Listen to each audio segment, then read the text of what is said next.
फक्त मूठभर तळा आणि ढीगभर बनते. मस्त असे हे बटाट्याचे क्यूब्स बनवले आहे. तर हे उपासाची क्यूब्स आहे, बटाट्यापासून बनवले आहे. किस तर आपण हमेशाच बनवतो, चिप्स पण बनवतो, चकली वगैरे पापड बनवतो उपासाचे. पण असे बनवले आहेत का तुम्ही? कधी नाही बनवले असाल तर नक्की बनवा. आणि पांढरे शुभ्र मस्त हे, यामध्ये एक तेलाचा थेंब पण नाही टाकला मी. आणि मस्त असे हे अजिबात तेलकट न होणारे छोटे छोटे बटाट्याचे क्यूब्स. आता हे बघा एकदम कमी टाकले मी, आणि तळल्यानंतर हे बघा कसे ढीग भरून जातात, झारा भरून जाते. तर तुम्ही ना अजून चॅनलला सबस्क्राईब केलं नसेल तर प्लीज करा. बेल आयकॉनलाही प्रेस करा. जेव्हा मी व्हिडिओ अपलोड करत जाईन तुम्हाला त्याची नोटिफिकेशन येत जाईल.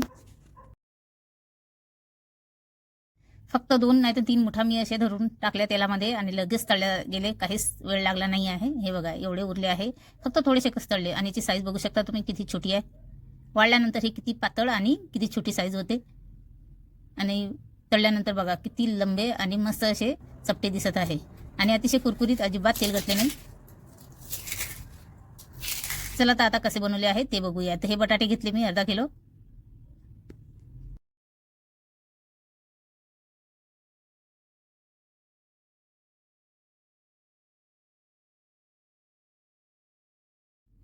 आता याची साल काढून घेते. आता एका कढईमध्ये पाणी घेतलं आणि सर्व बटाटे साल काढून शनी या कढईमध्ये टाकते. तुम्ही ना अजून माझ्या चॅनलला सबस्क्राईब केलं नसेल तर प्लीज करा. बेल आयकॉनलाही प्रेस करा. जेव्हा मी व्हिडिओ अपलोड करीन तुम्हाला त्याची नोटिफिकेशन येईल.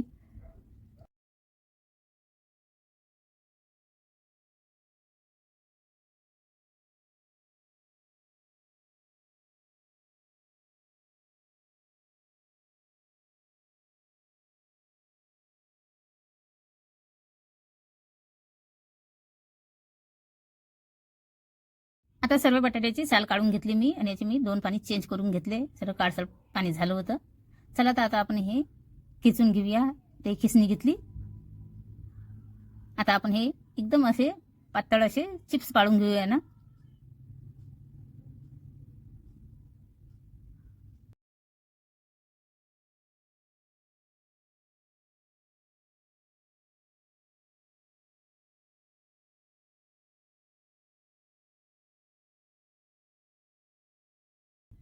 आता सर्व चिप्स असेच पाडून घेते. हे बघा हे असे पाडून घेतले मी.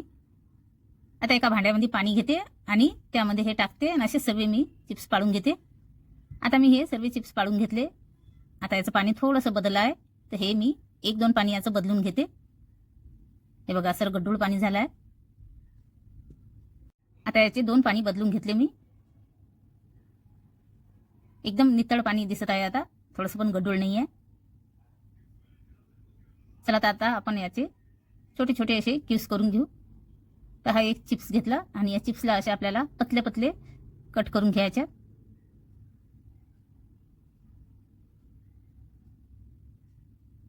हे साईडनं असे सर्व मी कट करून घेते. आता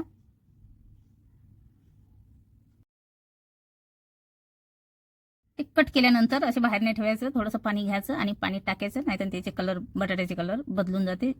तर आता असे सर्व हे कट करून घेते आणि पाण्यात टाकते. आता एक एक नाही 2-2, 3-3 ठेवते असे एकावर एक. आणि असे चपट्या चपट्या अशा चकत्या करून घेते, बारीक पतल्या.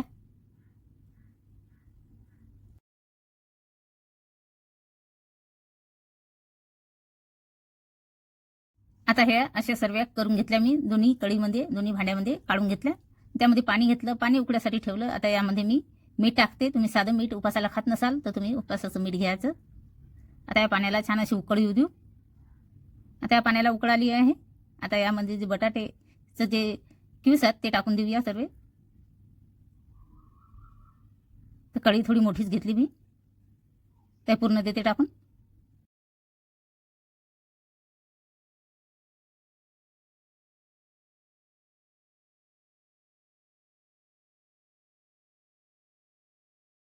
आता झाऱ्याने असे प्रेस करते. ते गॅस थोडी वाढूनच घेतली मी. आता थोडा वेळ ही शिजली की असा फेस येऊन जाते. तर हा फेस हा वरचा हा काढून घ्यायचा. याने जे आहेत जे आपले क्यूब्स आहेत ते असे पांढरे शुभ्र दिसतील नाही. तर हा फेस जो आहे हा काढून घ्यायचा. जे घाण असते ते वरी येऊन जाते. आणि याला आपल्याला थोडंसं फिरून घ्यायचं आहे.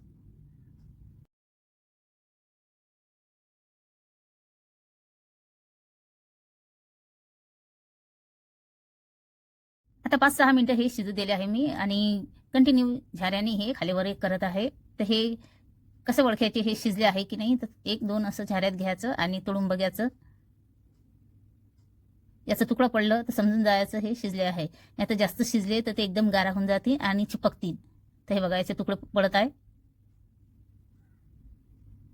आणखी एक तळून घेते, दाखवते. हे बघा आता जास्त नाही शिजू द्यायचं, नाही तर ते पूर्ण गार होऊन जातील, जमा होतील आणि चिपकतील एकमेकाला. तर ते चिपकायला नाही पाहिजे.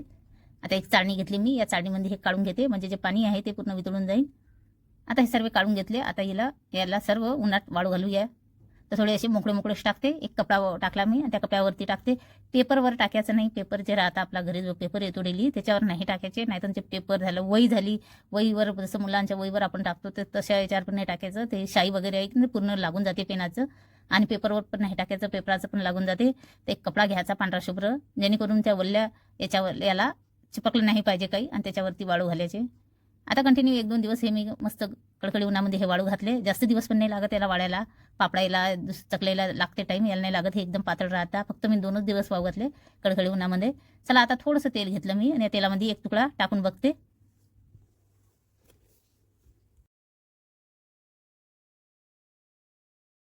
हा वरीत आला तळून की समजून जायचं आपलं तेल मस्त तपलं आहे. आता काढून घेते.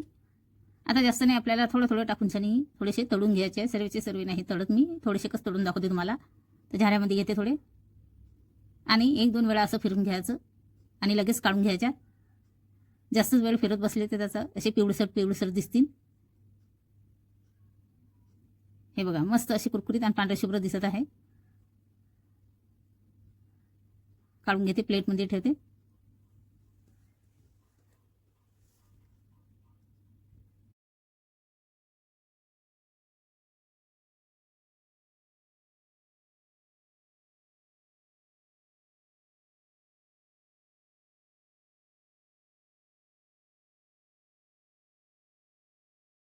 मस्त असे हे मूठभर तळा आणि ढीकभर बनून जाता आणि बनवून खा.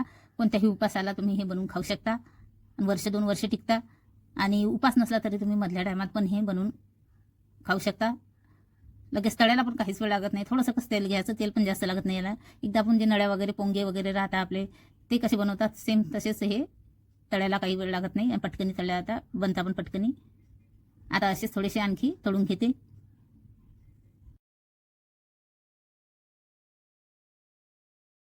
माझ्या चॅनलवर भरपूर तुम्हाला उपासाची चकली आहे, साबुदाणा आणि भगरची चकली आहे, उपासाचे पापड पण आहेत, बरेच काही आहे. तुम्हाला बघायचं असेल तर माझ्या चॅनलवर तुम्ही बघू शकता. या त्याची लिंक मी डिस्क्रिप्शनमध्ये देईन.